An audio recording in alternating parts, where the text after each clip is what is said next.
first up this morning, we've got to discuss the news with regards to Gareth Southgate. It is widely now expected that he will see out his contract as the England manager until after Euro 2024. Yesterday evening, around 8:45, our football correspondent Alex Crook filed this news story. Gareth Southgate is staying on as the England manager, talkSPORT understanding. And actually, in all the papers this morning, it's basically making all the back pages. We know that he was contemplating his future. He had said that himself after England's exit from the World Cup at the quarter-final stage following that defeat to France. But now he intends to remain at least until the end of his contract, which will expire after Euro 2024. What's your initial thoughts on that one, Cass?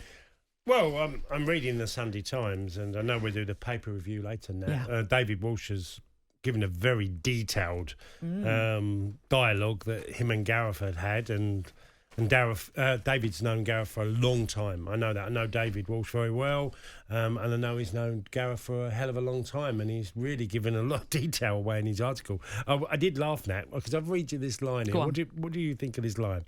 Is there a plank involved? No, there's no plank, but it says 3 weeks before the World Cup began, he told me, that's Gareth telling David Walsh, that he didn't expect to be England manager in January, and we joked about Qatar being his last dance. Now, if he said he didn't believe he was going to be England manager in January, so he obviously didn't think England were going to go very well.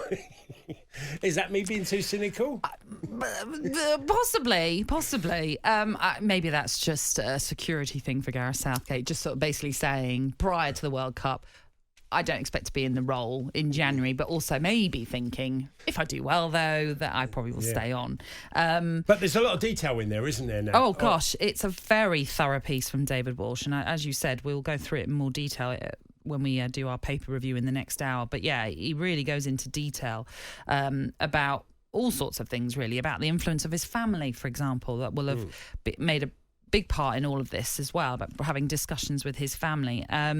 Also the fact that he's looked back at the tournament as a whole, and how that France game, he felt England played very well, and that they are an improving side, and that actually there's a lot still to work with in this England team. Let's just get the thoughts of some of our talkSPORT presenters, in particular Adam Cattrall, who was on air last night when the news broke. It's fair to say he's not quite happy with the reports saying that Southgate will stay on. In Southgate's tenure, we have played teams that are ranked in the top 10 of world football on 24 occasions. During his tenure, we have beaten 4 of them. We have won 4 of those 24 matches. That's sackable. That's not good enough. He was brought in to win tournaments, to win trophies with this generation of footballer. And at the moment, he has drastically failed in doing that. He's getting one more swing at it. He has to win. If he doesn't win, it will be a catastrophic failure. Okay, so a catastrophic failure if he doesn't win Euro 2024, because that is the next major tournament on the horizon. Is he right? Is he fair with what he just said there, Adam? No, harsh, in my opinion. Look, it's really hard to win. Winning is very difficult. It's not something we just flippantly go, oh, yeah, well, you should win because you got this. Yeah. We've seen over the last few tournaments there's been progress. I think England have got a really good side. I do think it's scandalous that England have only won one trophy since international level since '66 is just unbelievably crazy, because England have had amazing teams over that time. But I do think, like I said yesterday, Gareth going in for to me, this is his real one that he has to go with. I'm going to change my style of management. I'm going to be way more braver, and I'm going to attempt to win the tournament. And the reason I'm staying is only to win this tournament. It's really the whole basis is it for me. Mm-hmm. Can you learn by losing? That's probably the bigger question for me, Nat. Can you learn? And I think he will have learned. Yeah. Like I think he learned from Russia, like he's learned now from the Euros as well.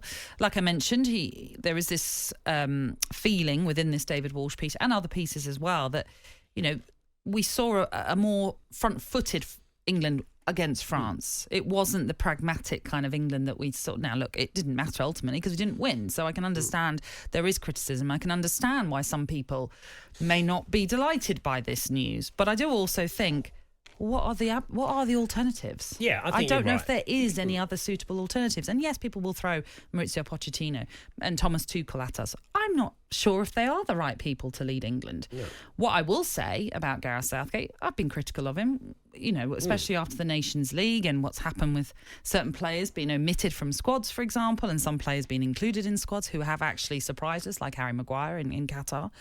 But he has clearly developed a real bond with this team. And that, to me, is probably more important than anything right now. Because if someone comes in, they've only got, 18 months to develop that same kind of relationship, which, yes, can be done. But let's not forget, this is international management. So you don't have that often to see these players and work with these players. So for me, it's a bit of a no-brainer. He's got to stick in this role because it's not long until the Euros. Hopefully he does well. Hopefully he wins it, and we can be talking about maybe he continues that stay. But I just think there's no alternative. And for me, he's got that relationship that he's built over a period of time. Well, the biggest thing I can say on this is that the whole idea must be about winning now. So all the decisions you make is about winning. It's not about stopping opposition and who might be dangerous for them. I'll give you a great example of what I mean in this, Nat, because it's really important that, crazy scenarios. I talked about chaotic football yesterday, but if you take this World Cup, take Argentina versus Holland. Crazy game. 2-0 up Argentina. Holland peg it back to 2-2, go really, really direct.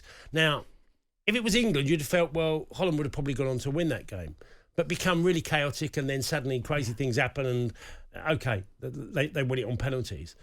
But that's the sort of thing you need to think like. You have to think of how do we go about winning this? And it might come down that we can't ignore that you might win a penalty shootout or you might win in extra time.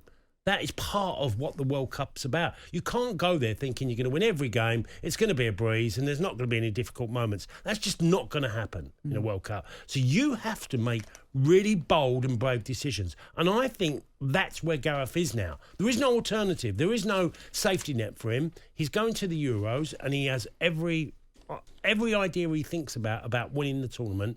It's important that there is only one outcome that he's trying to achieve. I agree with you. And I quite like that as well, that bold. And it instills a real confidence in your team if your manager is out there backing you, saying, we're going to win this. Because it just means as well, when you head into, hopefully with England qualifying for the Euros, heading to Germany, you've already got, I don't know, you feel a couple of feet taller already, knowing your manager is telling everyone we're going to win. Now, some might say that's adding pressure, but there's always pressure in every tournament. And let's not forget, with tournament football, there's not that many teams. There are not many anomalies in terms of who wins tournaments.